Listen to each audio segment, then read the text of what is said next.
Vous écoutez le podcast Devenir écrivain par Lucie Castel, épisode 11.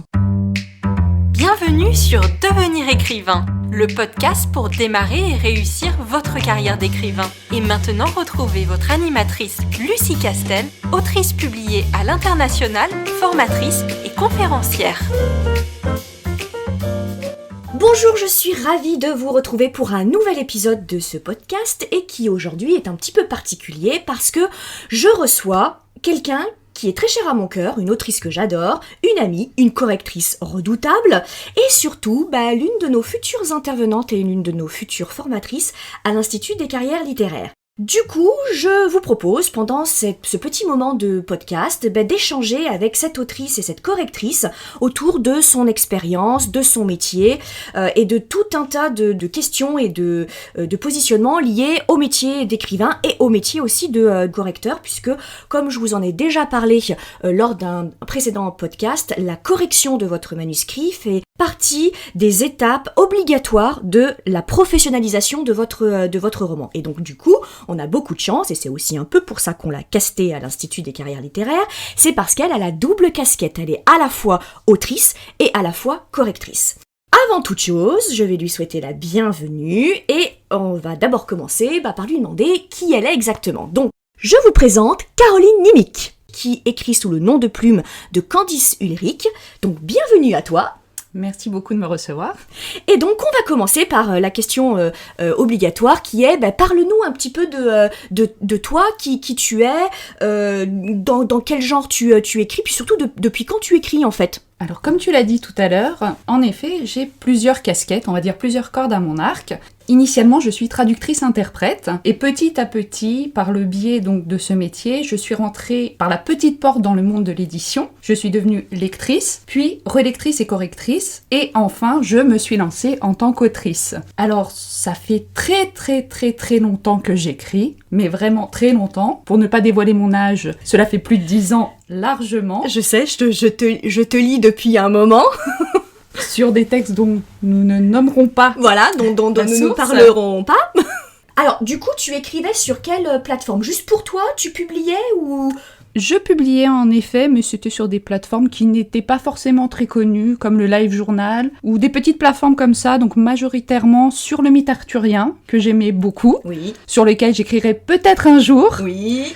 Mais activement, on va dire que j'écris depuis 2017 et je suis publiée depuis 2018 chez un éditeur. À vrai dire, ma première publication date de 2015, quand j'ai participé à un concours où on demandait des petites nouvelles romantiques. Et l'une de mes amies m'a fait part de ce concours et m'a dit « Tu devrais participer avec l'une de tes petites nouvelles » puisque j'écrivais plusieurs textes qui étaient plutôt courts. Et j'ai envoyé ma nouvelle. Je ne m'attendais pas à être sélectionnée par les lecteurs, mais la nouvelle étant arrivée à la deuxième position du concours, j'ai eu une publication chez cet éditeur canadien, les éditions Lasca, et c'est par ce biais que j'ai commencé à écrire Going Wild, qui est donc ma publication actuelle, que j'ai repris en 2018 chez un autre éditeur, car j'avais repris mes droits pour pouvoir en faire un roman à part entière, et depuis 2018, donc il y a déjà 2 tomes qui sont sortis de Going Wild, et le 3e sort là en janvier 2020, un petit peu en retard, mais l'histoire continue.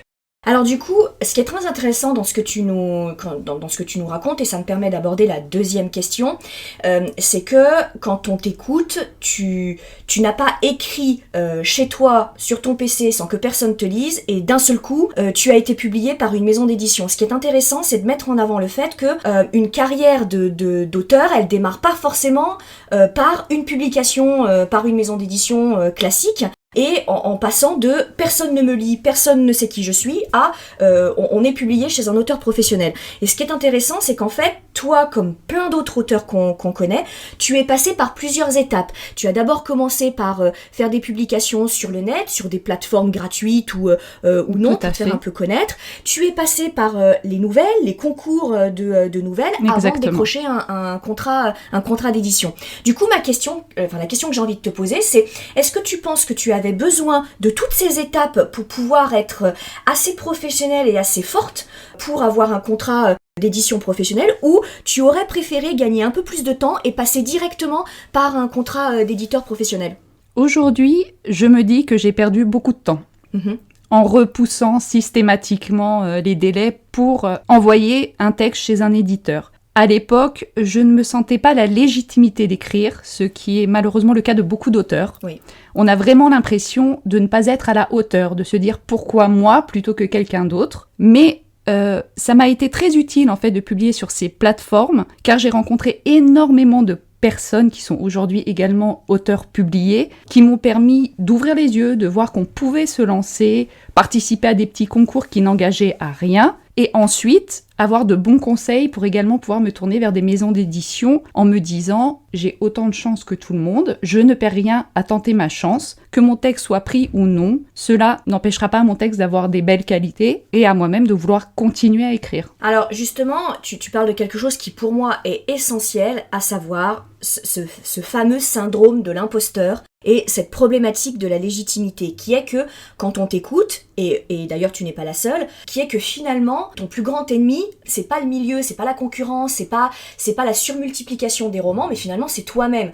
Que l'auteur est son propre ennemi parce que il se retient d'y aller à fond, et puis d'envoyer sa candidature, c'est-à-dire de soumettre son manuscrit, parce qu'il y a tout un tas de mécanismes de résistance qui fait qu'on ne se sent jamais prêt, on n'a jamais l'impression que notre roman est terminé, ou qu'il est la meilleure version qu'on pourrait lui donner. Et du coup, ça me permet d'embrayer sur une autre question, qui est que tu as plusieurs casquettes, comme tu viens de le dire. Tu ne l'as pas dit, mais moi je me permets de le dire. Tu es aussi maman d'un petit garçon, donc du coup qui a encore beaucoup besoin de sa maman au quotidien. Donc quand on parle du processus d'écriture et des mécanismes de résistance, la question c'est toi, comment tu as pu gérer tout ça, toutes ces casquettes, c'est-à-dire à la fois le fait que tu es maman, à la fois le fait que tu as d'autres casquettes professionnelles, certes qui ont un lien avec l'écriture mais qui ne sont pas ton écriture. Donc du coup, comment toi tu as fait pour quand même te dire à un moment, je fais quand même du métier d'écrivain ma priorité et je me lance. Alors, à vrai dire, aujourd'hui encore, je ne fais malheureusement pas de mon métier d'écrivain la priorité. Mon petit bout passe avant tout, donc je suis avant tout maman, j'essaye d'être là au maximum pour lui. Et ensuite, ayant, on va dire, une vocation ou plusieurs vocations qui font que je suis en contact régulièrement avec des auteurs, lorsque je reçois des textes, que ce soit pour de la traduction ou pour de la correction, je fais toujours passer systématiquement ces textes en priorité, puisque je m'engage vis-à-vis d'un éditeur, vis-à-vis d'un auteur à fournir un travail, donc je le fais.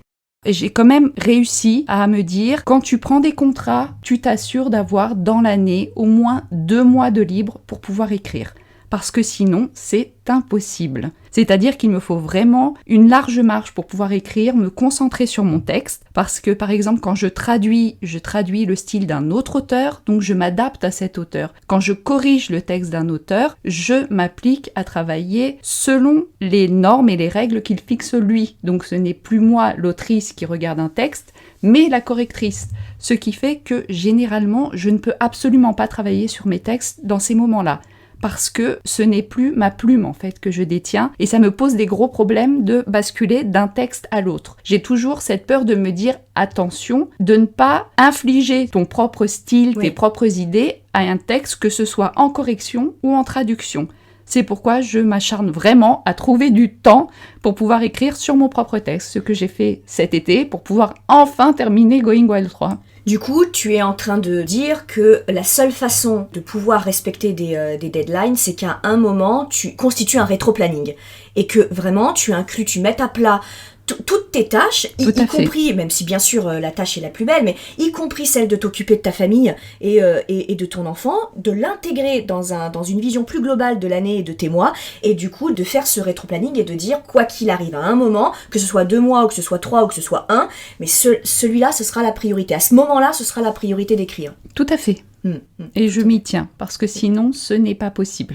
Parce que sinon, et là tu me dis si j'ai tort ou raison, parce que sinon, les mois passent, et en fait on ne se rend pas compte que les mois passent, et on se retrouve au 31 décembre, et en fait, à force de dire il me reste quelques chapitres à écrire, ça va pas me prendre énormément de temps, donc je peux encore le repousser, encore le repousser.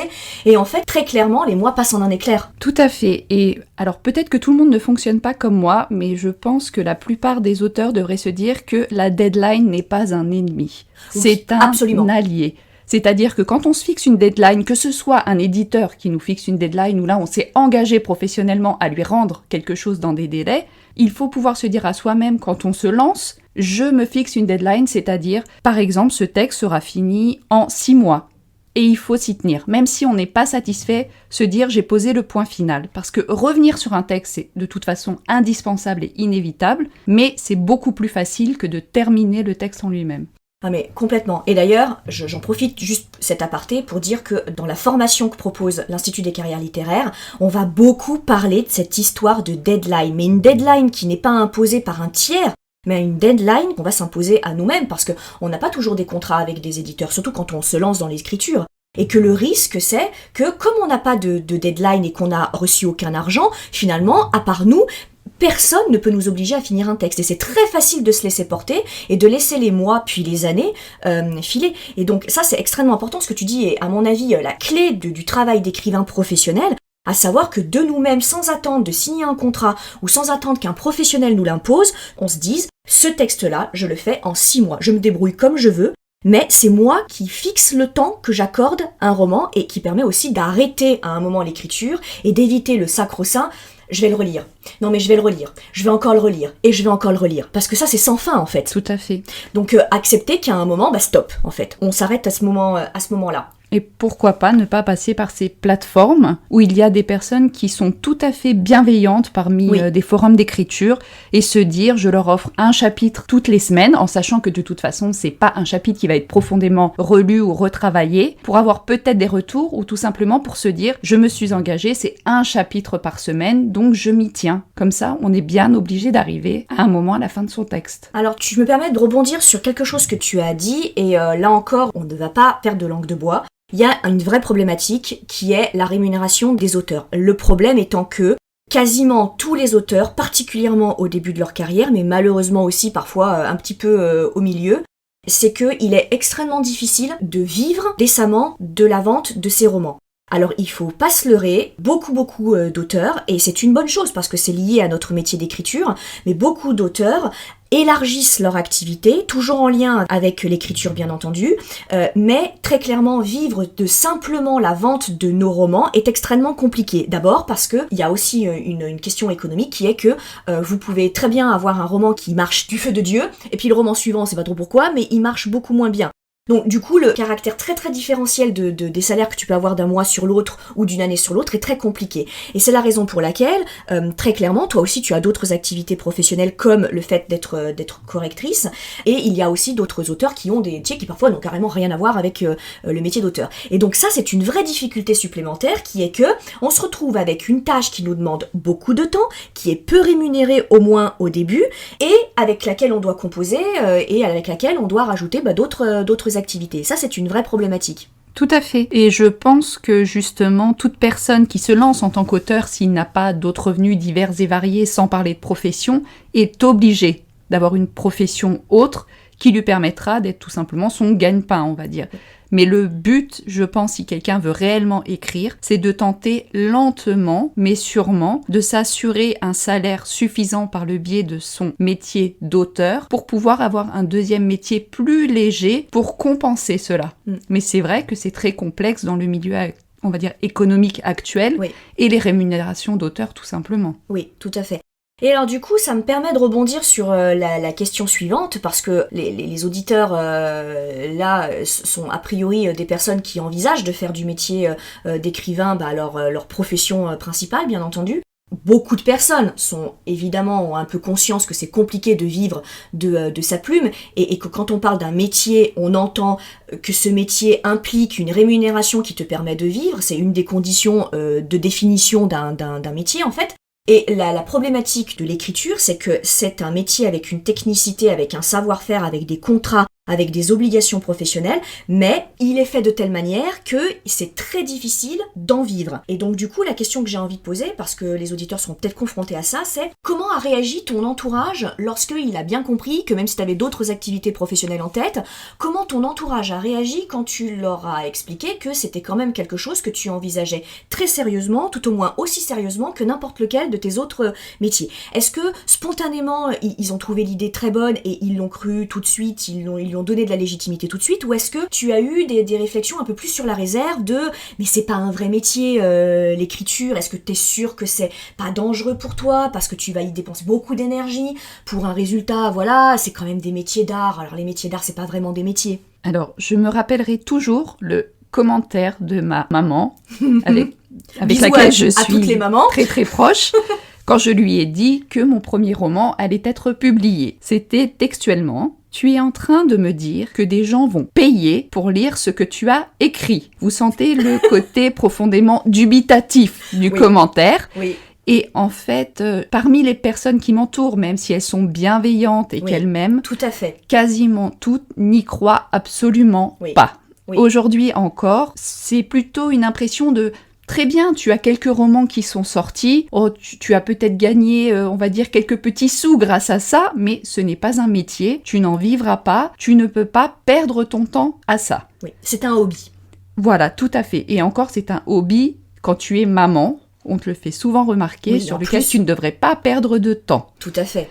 Par contre, je dois avouer que dans mon entourage proche, c'est vraiment mon époux qui m'a soutenue, en me disant « Tu veux de toute façon tu as fait des études littéraires, tu as poussé ces études jusqu'à des masters, ce serait dommage de ne pas en vivre. » Donc je me suis vraiment lancée dans la traduction, la lecture, la correction grâce à lui, et c'est encore lui qui m'a soutenue en me disant « Tu as besoin de temps, je suis là, prends ton temps pour écrire tes romans, pour les publier et essayer d'en faire quelque chose, sinon tu le regretteras. » Et c'est ce que j'ai fait.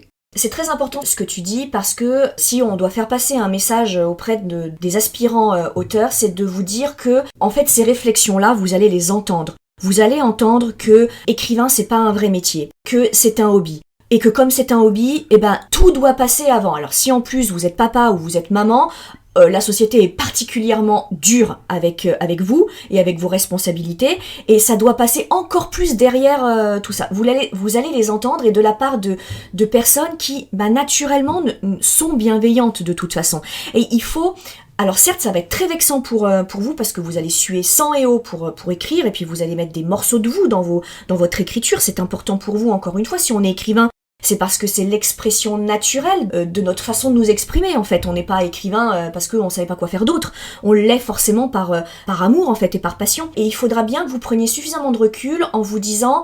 Il ne juge pas vraiment le métier de l'art parce qu'il ne le connaît pas, mais il s'inquiète simplement pour moi. Il s'inquiète pour moi parce qu'on est dans une société qui est que si on a un métier et qu'on dépense du temps et de l'énergie sur une tâche, il faut qu'elle rapporte. Parce que sinon, ça ne sert à rien, en fait. Et qu'il y a d'autres choses sur lesquelles il faut prioriser son temps. Et donc, c'est important que les auditeurs soient blindés là-dessus. Même des personnes, et tu cites très justement ta maman que je connais par ailleurs, et qui est bien sûr une personne extraordinairement bienveillante et qu'elle t'aime plus que tout, mais il n'empêche qu'elle t'a quand même fait cette réflexion-là. Donc, juste que c'est pas motivé par de la méchanceté, vous aurez toujours bien sûr les réflexions jalouses, etc., mais j'ai envie de vous dire, élaguez votre entourage de ce type de personnes, voilà. Mais même les personnes qui vous aiment absolument, elles émettront forcément des doutes à un moment ou à un autre. Et il ne faut pas oublier, je pense que pour certains auteurs également, leur entourage n'est peut-être pas très enclin à la lecture ou à la littérature en général. Oui. Par exemple, ma maman déteste le fantastique. Oui. Et j'écris beaucoup de fantastique. Voilà. Alors pour elle, c'est absolument incompréhensible. Oui, elle se dit que si elle n'est pas bon public pour ce type de texte, je ne trouverai pas de public pour ce texte. Ouais, tout à fait, c'est exactement ça. Et donc là, il faudra que vous fassiez preuve d'une part de patience et aussi beaucoup de pédagogie, en fait, pour travailler sur le fait d'expliquer que c'est un métier, il y a un contrat, il y a des cachets et il y a des obligations professionnelles. Alors, la question suivante que je veux aborder, que tu as déjà un peu abordée, mais c'est plus particulièrement sur ta fonction de correctrice, parce que quand on commence à se professionnaliser, que ce soit dans le cercle de l'auto-édition ou que ce soit dans l'édition traditionnelle, la correction du texte est une étape fondamentale et surtout nécessaire. Et là encore, j'insiste, quand vous avez des éditeurs qui vous proposent des contrats sans travail éditorial et sans correction, ce n'est pas un contrat à compte d'éditeur. Parce qu'il n'édite pas. Donc du coup, vous n'avez pas à être payé que 10 ou 15% sur le livre, mais vous deviez être payé beaucoup plus que ça. Donc, est-ce que tu peux m'expliquer en quelques mots à quoi correspond ce métier de correcteur ?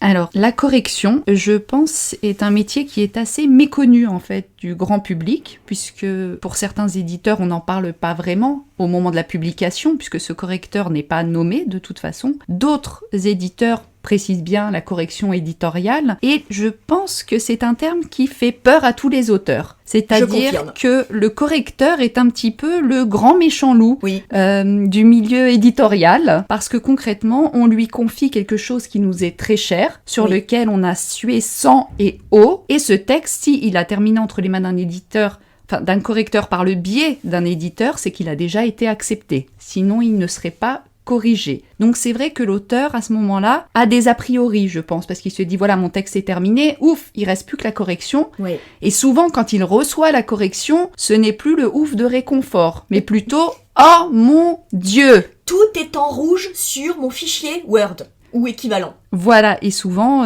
le texte s'ouvre difficilement. Oui, il est très lourd. Voilà, très très lourd. Mais en fait, je pense qu'il est important de dire à tous les auteurs que c'est absolument normal. C'est normal. Même les plus grands auteurs, même J.K. Rowling, même Stephen King, c'est normal. Cette phase de correction, elle est tout à fait normale. Et justement, quand vous recevez un texte qui a, on va dire, de nombreuses corrections, vous pouvez vous dire que le correcteur a beaucoup travaillé dessus. Alors évidemment, il a commencé par lire votre texte et par l'analyser, puisqu'il faut qu'il s'adapte à votre univers, à ce que vous avez écrit, à votre style. Et à partir de ce moment-là, quand il a lu le texte, il va le reprendre et va faire ce qu'on va appeler une correction pure, c'est-à-dire les corrections sur lesquelles a priori vous n'aurez pas de retour à faire, puisqu'il va tout simplement vous cibler les fautes d'orthographe, les fautes de grammaire, les fautes de ponctuation, les syntaxes un peu douteuses et les petites coquilles qui se sont faufilées dans le texte. Alors là, vous avez soit chez certains éditeurs, on vous dit clairement le correcteur va corriger, donc de toute façon, vous n'aurez jamais connaissance de ces corrections, et vous avez d'autres maisons d'édition où vous passez peut-être directement, comme chez l'un de mes éditeurs où je travaille en tant que correctrice éditoriale, donc ces cas-là, vous avez un contact direct avec moi, ce que je trouve est indispensable, mais que ne font pas tous les éditeurs. Oui. Et dans ces cas-là, moi personnellement, je préfère laisser ces corrections afin que l'auteur puisse voir, parce que parfois, en fait, c'est tout simplement une méconnaissance de règles de grammaire, Tout à fait. des erreurs de ponctuation qu'il fait systématiquement. Et je pense que c'est important qu'il les voit, au moins pour se dire « Ah, bah tiens, je fais toujours cette erreur, je ne la referai plus ». Ce qui allégera les prochaines corrections. Tout à fait. Ensuite, le correcteur va vraiment travailler sur la narration en elle-même, c'est-à-dire qu'il va vérifier que la narration est fluide, que le rythme se tient, que l'articulation du récit, des paragraphes fonctionne bien, c'est-à-dire que votre texte doit pouvoir être lu sans que le lecteur bloque sur des passages. Donc là, évidemment, ce seront des propositions. On va vous dire, attention, ici, le texte s'articule mal. Vous voyez, quand vous passez d'un paragraphe à l'autre, ça ne coule pas. Ou tout simplement, vous avez utilisé plusieurs fois les mêmes phrases, le même rythme. Je vous conseille donc de couper ou de changer le début de la phrase. Là, c'est vraiment des propositions pour permettre à l'auteur de perfectionner son texte. Et ensuite, on a également toutes les remarques, là ce seront plutôt des commentaires où donc le correcteur fait intervenir sa culture générale incommensurable, c'est-à-dire que s'il va traiter sur un texte dont il ne connaît strictement rien, comme par exemple j'ai eu un texte sur la piraterie, qui n'est pas ma spécialité, il va passer des heures à faire des recherches pour s'assurer que votre texte est cohérent, c'est-à-dire qu'il reflète bien la réalité et que tous les événements que vous citez sont crédibles. Au-delà, évidemment, du fait que votre texte, globalement, soit cohérent et crédible. Donc là, il s'assure de la véracité des propos que vous engagez dans le texte. Et au final, ça dépend. Les correcteurs, mais moi, quand je travaille directement avec quelqu'un ou même par le biais d'un éditeur, j'essaie toujours d'avoir des notes bienveillantes. C'est-à-dire que je trouve qu'il est important pour un correcteur soit de relever toutes les erreurs, puisque c'est là son métier, c'est de vous dire attention, vous avez fait des fautes, attention, ce n'est pas cohérent.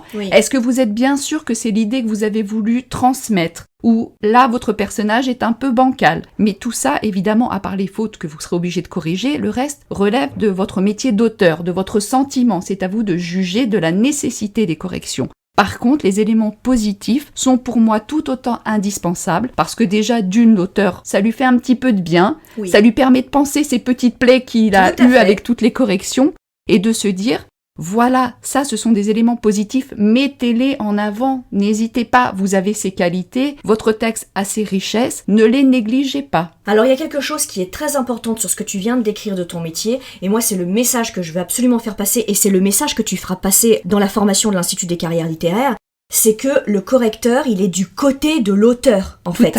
C'est un allié très précieux, et j'insiste vraiment dessus parce que moi j'ai eu cette expérience du premier livre que j'ai édité, un roman de science-fiction, Le Roi Sombre, où effectivement, comme tu as dit, j'ai dû mettre 10 minutes à ouvrir le fichier, et quand je l'ai ouvert, je pense qu'il n'y avait pas un mot qui n'était pas en rouge avec les corrections, avec des commentaires, donc ça a été un choc, voilà, et j'ai très vite compris qu'en fait l'éditeur n'était pas là pour me faire rentrer dans un moule, pour me changer ma plume, ou pour me changer mon intention littéraire, mais qu'il était là parce que, comme tu l'as dit très justement, il nous a casté, il nous a fait signer, c'est parce qu'il croit en notre roman, et parce qu'il croit en notre roman, il se dit « je peux le rendre encore meilleur » parce que l'auteur en a encore sous la pédale. Je sais qu'il peut encore faire mieux. Et le correcteur est là, et c'est l'un des interlocuteurs les plus importants dans la carrière d'un auteur.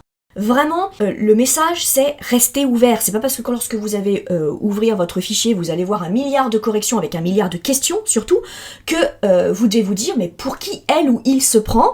Après tout c'est mon roman, et si elle a rien compris ou il a rien compris, bah c'est son problème, mais c'est mon roman. C'est pas du tout ça. Le correcteur il est vraiment là pour aider à ce que notre intention littéraire elle soit encore plus juste, elle soit encore plus efficace.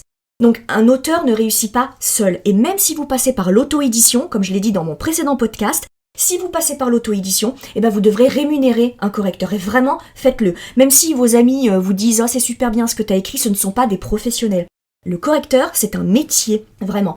Donc ça c'est très important, c'est pour ça que c'était important que tu viennes et que tu expliques un petit peu ce que c'est que ce métier-là, auquel l'auteur, avant qu'il signe, avant qu'il soit professionnel, eh ben, il n'est pas forcément confronté. Et c'est vrai que c'est un métier un peu invisible du milieu de la littérature en général et de l'édition. Tout à fait. On parle très rarement des correcteurs, ou alors j'ai vu malheureusement sur des profils Facebook, puisque j'ai de nombreux amis auteurs, ou même parfois des gens dont je suis proche, donc j'ai vu les commentaires pour des correcteurs où j'ai été choquée. Oui. Je leur ai dit mais non, tu as mal perçu ce que la personne a voulu te dire. C'est très intéressant. Il faut pas le prendre personnellement, parce que le correcteur, il faut être bien conscient que concrètement, c'est le premier véritable lecteur qu'on aura, et très certainement, on va dire celui qui aura l'œil le plus aiguisé, puisque tous les lecteurs n'iront pas rechercher la petite bête, ou là il y a eu une petite erreur, ou là il y a une coquille. Le correcteur est là pour ça.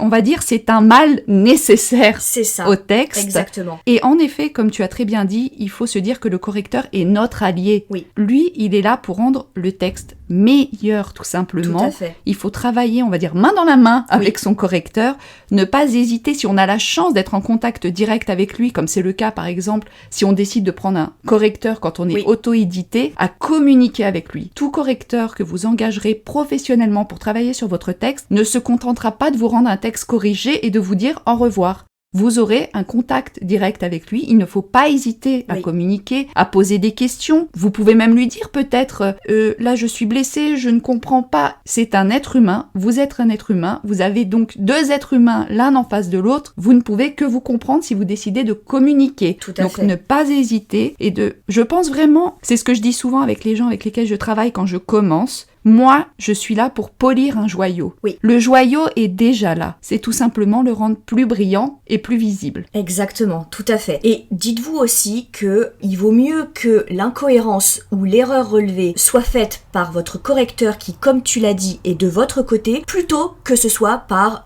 une review ou une critique littéraire qui sera beaucoup moins bienveillante parce qu'elle connaîtra pas du assassine. Tout. Voilà, on l'abordera dans un prochain podcast d'ailleurs. Donc voilà, il vaut mieux que ça se fasse dans le milieu professionnel bienveillant dans votre équipe plutôt que ça se fasse sur une critique Amazon que tout le monde verra et qui sera parfois et même souvent déconnectée du contexte dans lequel vous avez rédigé votre roman. Alors, on va terminer par une question que je voudrais te poser, puisque tu es aussi autrice et correctrice et que voilà, tu as plusieurs casquettes dans ce milieu-là, donc tu as une vision quand même très transverse du métier d'écrivain. C'est en gros, quel conseil tu pourrais donner aux aspirants auteurs, ou en tout cas, quel conseil toi tu aurais bien aimé qu'on te donne au tout début de ta carrière?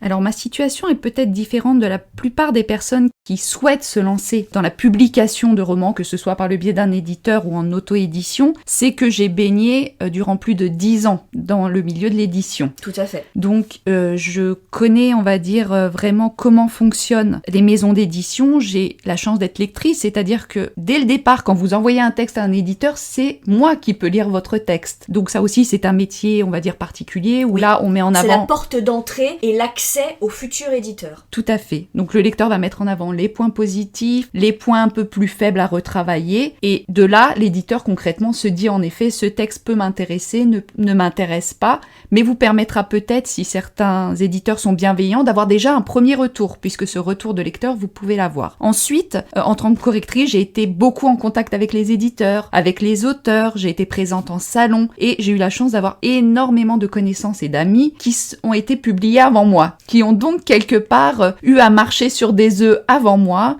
qui ont eu de nombreux déboires, auxquels je ne m'attendais pas ou que je n'imaginais tout simplement pas, ce qui fait que de mon côté, la route a été, on va dire, pavée. J'ai pu y aller vraiment en me sentant sereine, en sachant à quoi m'en tenir et en sachant exactement ce dont je ne voulais pas, avant de me dire oui, ça je le veux. Et c'est important. Donc, vraiment, le conseil que je donnerais, c'est ne restez pas seul. Le métier d'écrivain, d'auteur est un métier terriblement solitaire. On est tout seul face à son texte du début à la fin. Donc je vous conseillerais de vous entourer d'une équipe. Si vous écoutez déjà ce podcast, c'est que je pense que vous souhaitez être entouré d'une équipe professionnelle et je vous encourage à le faire.